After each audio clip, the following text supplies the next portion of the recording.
जय हिंद दोस्तों, यूपीएससी हिंदी के इस ऑनलाइन प्लेटफॉर्म पे मैं अवनीश सिंह आप सभी का स्वागत करता हूं। तो इन्वायरमेंट से रिलेटेड हम लोग आज बात करेंगे। इन्वायरमेंट के सबसे इम्पॉर्टेंट टॉपिक्स जहां से हर वर्ष प्रश्न आते ही आते हैं। आप लोग को प्रश्न देख करके ही लग जाएगा। अगर पीवाईक्यू पढ़े होंगे, आप अगर पीवाईक्यू पढ़े होंगे, एनालिसिस किया होगा, तभी आप ये क्लास देखिएगा, वरना ये क्लास मत देखिए। मुझे कोई व्यू नहीं चाहिए, ठीक ना। जो बच्चे पढ़ सकते हैं वो पढ़ें, नहीं तो मुझे जो है ड्रामा करने वाले लोग एकदम नहीं चाहिए। तो अगर आपने पीवाईक्यू नहीं पढ़ा होगा तो फिर आपको ये क्लास नहीं समझ में आई, क्योंकि इस क्लास में हंसी मजाक जो है वो ना के बराबर क्या नहीं ही होती। ठीक। दूसरी चीज रही बात, जब आप ये मत कहिएगा मुझे नहीं लगता इतने आसान क्वेश्चन आएंगे। इनको अलग अलग पॉइंट्स में बांट करके आसान बनाया गया है, ये आसान है नहीं, ठीक है। अभी इन्हीं के 4 कंटेंट्स को इस्तेमाल करके मैं एक क्वेश्चन बना दूंगा, कठिन हो जाएगा। ठीक। जो लोग वीडियो देख रहे हैं, अगर इसमें से कोई चैलेंज एक्सेप्ट करे, अगर इसमें से कोई चैलेंज अगर एक्सेप्ट करता है तो ऑफलाइन सेंटर पे आए, हमारे गोरखपुर तारामंडल ऑफलाइन सेंटर पे आए, जहाँ पे टेस्ट होता है। मैं 20 क्वेश्चन बना के दे दूंगा। जो 50% अटेम्प्ट कर देगा उसको यूपीपीसीएस का बैच, मतलब ये टेस्ट फ्री में दिलवा दूंगा मैं। यूपीपीसीएस का पूरा टेस्ट फ्री में दिलवा दूंगा। 20 क्वेश्चन अगर मैं बना दूंगा और जो 10 उसमें से अगर सही कर लेगा, लेवल तो ऐसा बना दूंगा कि अटेम्प्ट नहीं कर पाएंगे आप। लेकिन यहाँ पे क्वेश्चन निकलवाना है, आपके लिए चीज़ें आसान बनानी है, कठिन नहीं बनाना है, ठीक है। तो ये देखा जाए, देखिए इन्वायरमेंट का ये ऐसा टॉपिक है जो बहुत ज़्यादा कंफ्यूज करता है। अभी आपको समझ में आएगा कि ये बहुत कंफ्यूज करता है ये, कि इसी रिपोर्ट को ये कहते हैं, फिर इसी रिपोर्ट को ये कहते हैं, तो यही रिपोर्ट पहली बार में ये कहती है, दूसरी बार में ये कहती है, तो फिर इसलिए क्या होता है, कंफ्यूजिंग होता है ये वाला टॉपिक, और यहाँ से प्रश्न भी इसीलिए बनाता है आयोग। तो ये देखा जाए, आइए देखिए आपको कितने प्रश्न यहाँ पे आ रहे थे। एक, सतत विकास की अवधारणा सबसे पहले किस रिपोर्ट में चर्चा की गई। सतत विकास के अवधारणा की चर्चा जो है वो सबसे पहले किस रिपोर्ट में की गई। Limit to growth, Brundtland report, Montreal protocol, या फिर रियो अर्थ समिट, किसमें की गई सतत विकास। ब्रंटलैंड रिपोर्ट 1987 में की गई। किसमें की गई, ब्रंटलैंड रिपोर्ट 1987 में की गई थी, ठीक है।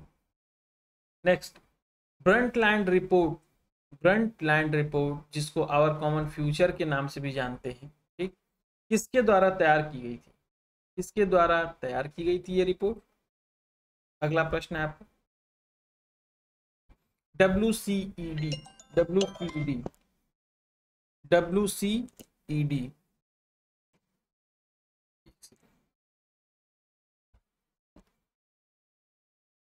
डब्ल्यू सी ई डी, इसका फुल फॉर्म आप लोग बताइए। इसका फुल फॉर्म आप लोग कमेंट बॉक्स में बताइए। डब्ल्यू सी ई डी का फुल फॉर्म आप लोग कमेंट बॉक्स में बताइए। आप ये सोच के टेस्ट दीजिए कि अगर ये क्वेश्चन, ये रिपीटेड क्वेश्चन है, एक बात समझिए, ये रिपीटेड क्वेश्चन है। अगर ये आपको नहीं आ रहे हैं, नहीं आ रहे, इसमें नए बहुत कम है, ठीक ना। रिपीटेड क्वेश्चन को ही तोड़ तोड़ करके इधर उधर करके बनाया गया है, ये रिपीटेड टॉपिक ही है अगर रिपीटेड क्वेश्चन नहीं है तो। अगर आपको, आपसे ये नहीं हल हो रहा है तो आप ये मान के चलिए कि इस बार परीक्षा में आप, मैं आपके लिए अशुभ नहीं बोल रहा हूँ, लेकिन क्योंकि इन्वायरमेंट के क्वेश्चन बहुत ज़्यादा आएंगे इस बार एग्जाम में, इन्वायरमेंट के क्वेश्चन जो है इस बार बहुत ज़्यादा आएंगे एग्जाम में। और क्यों ज़्यादा आएंगे, क्योंकि आरएफओ का भी पद इस बार एग्जाम में जुड़ा है, और रिपीट यहाँ से क्वेश्चन आसान प्रकृति के आते हैं, और ये क्वेश्चन गलत होंगे तो फिर आपके लिए बहुत बड़ी समस्या खड़ी होगी, ठीक। तो ब्रंटलैंड रिपोर्ट जो है वो किसके लिए आधार तैयार करता है, किसके लिए आधार तैयार करता है, रियो 20, मॉन्ट्रियल प्रोटोकॉल, रियो अर्थ समिट 1992, या फिर क्योटो प्रोटोकॉल। तो रियो अर्थ समिट 1992 के लिए ये क्या करता है, एक बेस, एक आधार तैयार करता है ये, क्योंकि कब आया था ये, 1987 में आया था, ठीक ना। ब्रंटलैंड रिपोर्ट अभी आपने ऊपर पढ़ा ना, ये ब्रंटलैंड रिपोर्ट। नेक्स्ट है, लिमिट टू ग्रोथ रिपोर्ट किस वर्ष प्रकाशित हुई थी। 1972, 87, 89, 92। लिमिट टू ग्रोथ रिपोर्ट किस वर्ष प्रकाशित हुई थी। 1972 में। कब प्रकाशित हुई थी? 1972 में। मॉन्ट्रियल प्रोटोकॉल किस वर्ष पर आधारित है? तो किस वर्ष हस्ताक्षरित हुई? मॉन्ट्रियल प्रोटोकॉल किस वर्ष हस्ताक्षरित हुई? मॉन्ट्रियल प्रोटोकॉल है, मॉन्ट्रियल प्रोटोकॉल है, ये ध्यान दीजिएगा। 1989 में। मॉन्ट्रियल प्रोटोकॉल 1989 में। पहला अर्थ समिट UNCED कहाँ आयोजित हुआ था? पहला अर्थ समिट जो है वो कहाँ पर आयोजित हुआ था और कब आयोजित हुआ था? ये देखिए हम लोग 1992 में रियो डी जेनेरियो। ये जगह कहाँ पर है? ये स्थान कहाँ पर है? रियो डी जेनेरियो जो स्थान है वो कहाँ पर है? ब्राजील। कहाँ पर?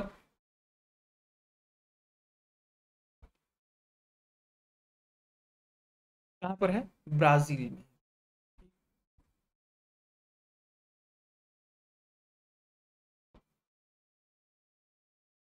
नेक्स्ट, निम्नलिखित में से कौन सा, जिसको ये वीडियो स्लो लगेगी आप लोग 2x पे करके देख लीजिएगा, ठीक? क्या कीजिएगा? 2x पे करके, क्योंकि ये थोड़ा सा जो है वो कंफ्यूजन है, कब रियो डी जेनेरियो आ जाएगा, कब मॉन्ट्रियल प्रोटोकॉल आ जाएगा, कब जो है लिमिट टू ग्रोथ रिपोर्ट, कब ब्रांड, उसी रिपोर्ट को कई अलग अलग नामों से, तो थोड़ा सा यहाँ पे संभल के चीज़ों को करना पड़ता है, इसलिए मैं जो नए बच्चे हैं उनको भी लेके चलना पड़ेगा।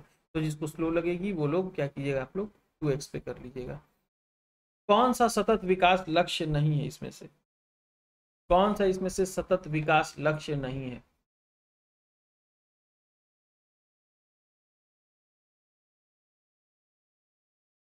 और हाँ, जिसको लगेगा, जिसको अगर लग रहा है, मैं बार बार बोल रहा हूँ, जिसको भी ऐसा लग रहा है कि ये क्वेश्चन बहुत आसान प्रकृति के हैं, तो पहले तो इसका आंसर आपको आना चाहिए अगर आसान प्रकृति के हैं, ठीक?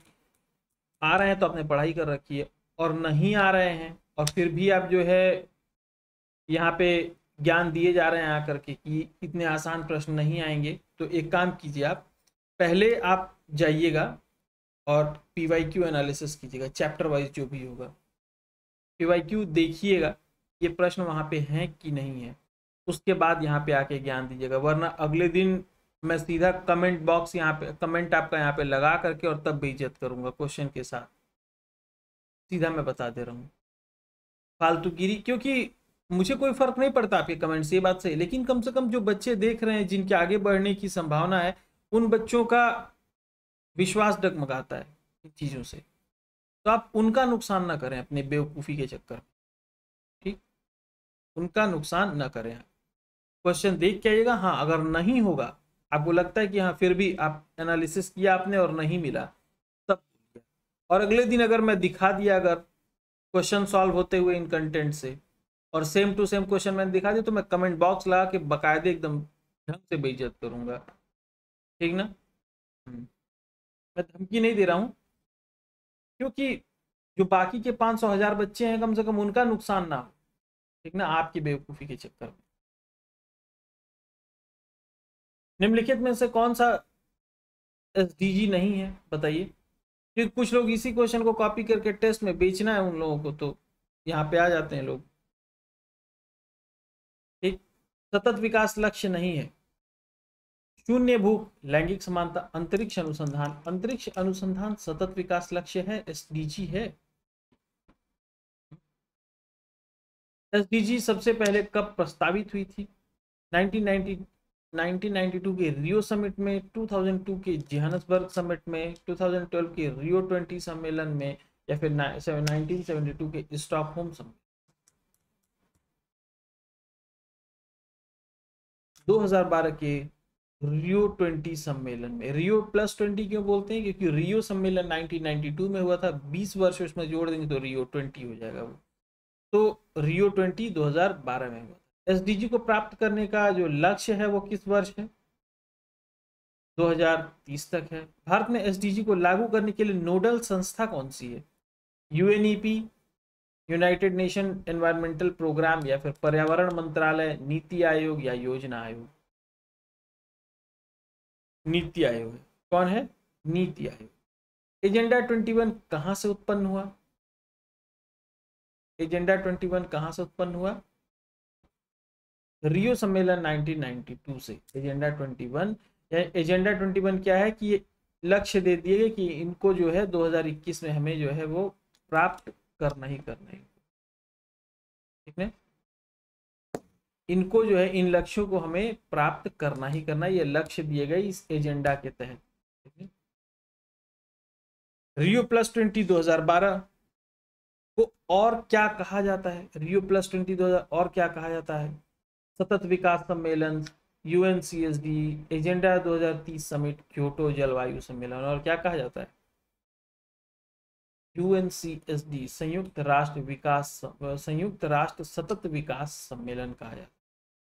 अर्थ समिट +5 कब आयोजित हुआ? तो अर्थ समिट आयोजित हुआ था 1992 में, तो +5 कब हुआ होगा? 1997 में हुआ होगा। विश्व सतत विकास सम्मेलन कहां पर हुआ था? सतत विकास सम्मेलन कहां पर हुआ था? जोहानसबर्ग 2002 में। ग्लोबल एनवायरनमेंट फैसिलिटी वित्तीय तंत्र के रूप में किसका समर्थन करती है? Montreal protocol, IPCC, SDG, UNFCCC और सीबीडी। तो यूएनएफसीसी और सीबीडी का इसका फुल फॉर्म बताइए। यूएनएफसीसी बताइए, फुल फॉर्म कमेंट बॉक्स में लिखिए आप लोग। Partnership for action on green economy, जिसको पेज कहते हैं, partnership for action on green economy कहां से शुरू हुआ? कहां से हुआ था? रियो +20 2012। ठीक, ये थोड़ा कंफ्यूजिंग है, इसको आप लोग इस चैप्टर को अच्छे से पढ़ के जाइएगा, यहाँ से प्रश्न गलत नहीं करते जो भी सीरियस एस्पिरेंट्स हैं, ठीक है, कंफ्यूजिंग होने के बावजूद भी। प्रकृति में सौर विकिरण का सीधा कार्य किसमें है? सौर विकिरण का कार्य क्या है? जल चक्र में, कार्बन चक्र में, नाइट्रोजन चक्र में या ऑक्सीजन चक्र में? किसमें है? जल चक्र में है, ना कि कार्बन चक्र में। वायु क्या है? यौगिक है, मिश्रण है, तत्व है या फिर विलयन है? वायु क्या है? यौगिक है, मिश्रण है, तत्व है या फिर विलयन है? विलयन है, क्या है बताइए? मिश्रण है। यौगिक क्यों नहीं है बताइए, कमेंट बॉक्स में बताइए कि यौगिक क्यों नहीं है, क्यों मिश्रण है भाई।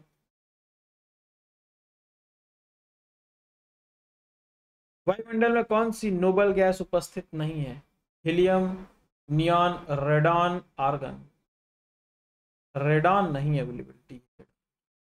वायुमंडल में सबसे अधिक प्रतिशत किस गैस का है? Oxygen, nitrogen, CO2, argon. ये तो यहाँ पे दे दिया है और पूछ रहा है, ठीक है, दे दिया था, कोई बात नहीं, पर याद रखिए आप लोग, बहुत इंपॉर्टेंट है ये बहुत इंपॉर्टेंट क्वेश्चन, ये क्वेश्चन ही कब उठा के डाल दे कोई भरोसा नहीं, बहुत इंपॉर्टेंट क्वेश्चन है, वेरी इंपॉर्टेंट। भारत के SDG सूचकांक में कौन सा राज्य पहले स्थान पर है? बताइए। Kerala.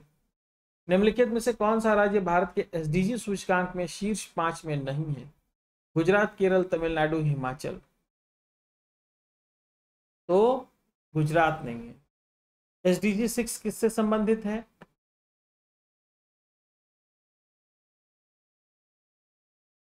Poverty, hunger, health, education, gender equality. तो हेल्थ, एजुकेशन, वाटर, वाटर बच जाएगा, क्या बच जाएगा? वाटर, वाटर बच जाएगा। भारत ने SDG सूचकांक किस वर्ष शुरू किया? SDG सूचकांक किस वर्ष शुरू किया? 17, 18, 19, 20। 2018 में। नीरी, नीरी कहां पर है? नीरी का जो हेडक्वार्टर है वो कहां पर स्थित है?